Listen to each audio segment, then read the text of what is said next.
Hola mis amigos, bendiciones para todos. Hoy les voy a enseñar un diálogo, cómo es un diálogo en Guayunaiki. Un saludo cuando llegas a un lugar y es en la mañana, das la hora y dices Guatachomar, Guatachomar. Los presentes deben responder Guatachomar o pueden decir ajá, ajá. Y también puedes decir Hamaya Haya o Yashin Haya. Yashin Haya cuando normalmente ese saludo, de esa manera saludan las mujeres. Yashin Haya. O también hay hombres que se saludan de esa manera.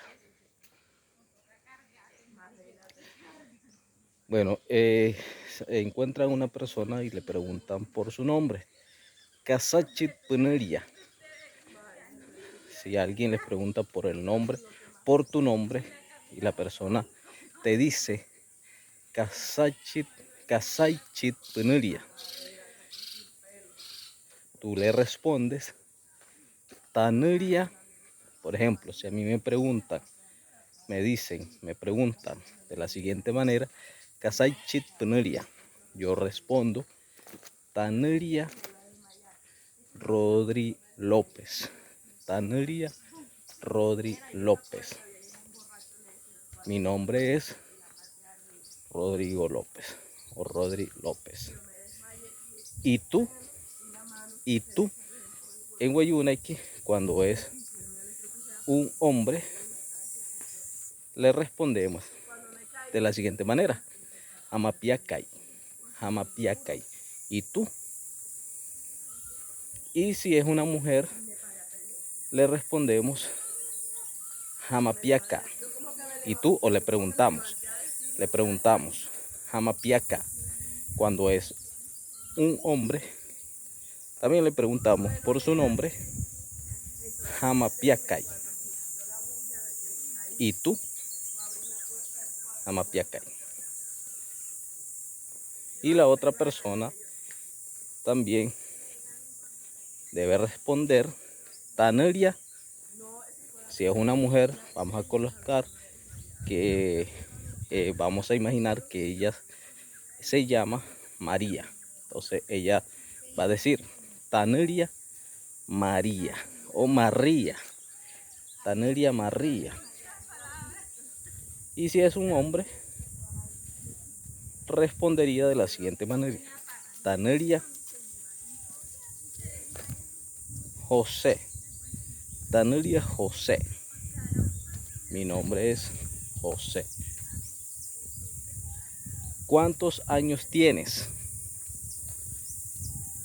Si es un hombre, la pregunta es Herraichi Huyapia. Herraichi Huyapia. Y si es una mujer, la pregunta se hace de la siguiente manera. Herrair Huyapia. Herrair Huyapia. Y la respuesta es, si la pregunta es, si a mí me preguntan, Herraichi Huyapia, ¿qué significa? ¿Cuál es tu edad o cuántos años tienes? Yo respondo Touyashi. Touyashi. ¿Qué significa? Tengo 20 años. Un ejemplo. Tengo 30 años. O tengo 40 años. Tengo 40 años. Un ejemplo. Usted en Guayunaiki sería Touyashi Pienchirski. Pienchirski. Touyashi. Tengo 40 años. ¿Para dónde vas? ¿Para dónde vas? Si es un hombre, la pregunta es Harain Hachipia o Haraguaypia. Y si es una mujer, la pregunta es Harain Hatupia o Haraguatpia. ¿para dónde vas? Y la respuesta es, si a mí me preguntan, ¿para dónde vas? Y si voy a trabajar, yo respondo, Chain Hachitaya, Ayatain, voy a trabajar. Chain Hachitaya, Ayatain, voy a trabajar. Y si es una mujer, responde, Chain Hatutaya, Ayatain. Chain Hatutaya, Ayatain.